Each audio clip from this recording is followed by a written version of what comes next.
So you've got a business idea, and you're pretty sure it's a game changer, right? That's awesome. But hold on.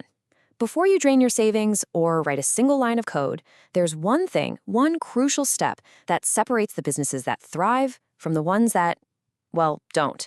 And we're going to dive into that right now. It's not about being a great talker, it's about becoming a world-class listener. First up, let's get real for a sec. The road to success is unfortunately paved with a ton of failed businesses. People call it the startup graveyard, and trust me, it is packed. But here's the thing.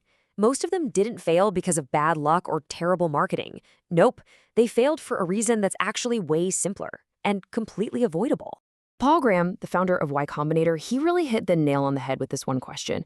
Why on earth do so many smart, passionate people pour their hearts and souls into building things that nobody ends up buying? It's a tough question for sure, but the answer to it changes everything. And boom, there it is. That's the number one mistake. So many founders fall head over heels in love with their solution before they even understand the problem. They get trapped inside the building, tweaking a business plan that's really just a series of educated guesses. They're building for themselves based on what they think people need. But, and this is a big but, there is an escape plan. There's a proven way to get out of your own head, to step away from the spreadsheets, and actually get into the real world to find out the truth. This is how you go from just guessing to actually knowing. It's a little something called customer development. And let's be clear, this is not about selling. At all. It's about learning. It's a way to systematically check your ideas against reality by, actually talking to potential customers. The whole point is to lower your risk before you're in too deep with your time and money. Ash Maurya just lays it out perfectly here.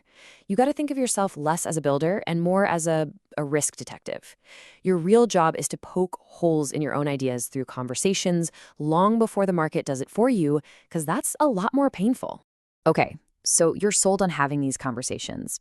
Your first thought is probably to grab your phone and call your mom or your best friend, right? Well, here comes the big plot twist of this whole explainer. That is probably the worst thing you could do. I know, it sounds totally backwards, doesn't it? But think about it. The very people who love you and support you the most are pretty much guaranteed to give you the most useless feedback.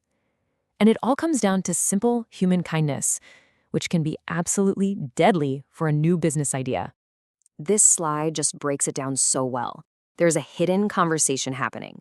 You're asking for cold, hard business feedback.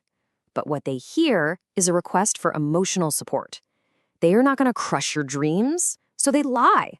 They give you these little polite lies to protect your feelings, and that positive feedback is completely worthless. All right, so if we can't talk to our friends and family, who do we talk to, and how do we even do it? This is where we get into the real craft, the art of customer development. It's all about finding the right people and asking the right kinds of questions to get to the truth. You want to talk to people who have zero emotional investment in whether you succeed or fail. Prospects are good, yeah, but you know who's even better? People who looked at a similar product and decided not to buy it. Or, and this is the real goldmine, people who actually signed up for a competitor's service and then canceled. Their reasons for bailing? Pure gold. Look, a great interview isn't some high-pressure interrogation. It's really just a conversation with a purpose. You start by just talking about the general problem you're interested in. Then, you ask questions about what they've actually done in the past, not what they think they might do. Then, you just shut up and listen. Seriously, let them talk. After a few of these, you'll start to see some amazing patterns emerge. And this right here is the cheat sheet. You gotta avoid questions that are just fishing for a compliment. Like, don't you think this is cool? Instead, you ask these broad, open-ended questions that get people telling stories. See, you're not trying to prove your solution is good. You're trying to prove their problem is real. The answers to the questions on the right, that's where killer companies come from. And that leads to this key idea. You should be actively looking for trouble. You should be hunting for complaints. Most people try to avoid them, but for an entrepreneur, a complaint is a gift. It's a customer literally telling you, hey, I have a problem. Please take my money and solve it. It's a bright, flashing sign that points directly to a business opportunity. Okay, I know this might all sound like a lot, a little intimidating maybe, but the good news is you don't need a fancy degree in market research to get going. All you need is one simple, clear, totally achievable first step. Just 5. That's your magic number. The goal isn't to boil the ocean and talk to 1,000 people. Just start with 5. 5 real conversations. That's enough to get a signal, to see if the problem you think is huge is actually real or if you're way off base. It's a tiny number that can give you massive, massive clarity. And always remember why you're doing this. It's not about filling up a spreadsheet with data points. It's about finding clarity. It's about turning your plan from a fragile house of cards built on guesses into a solid foundation built on real-world evidence. It's about giving yourself the confidence to know you're building something people will actually pay for.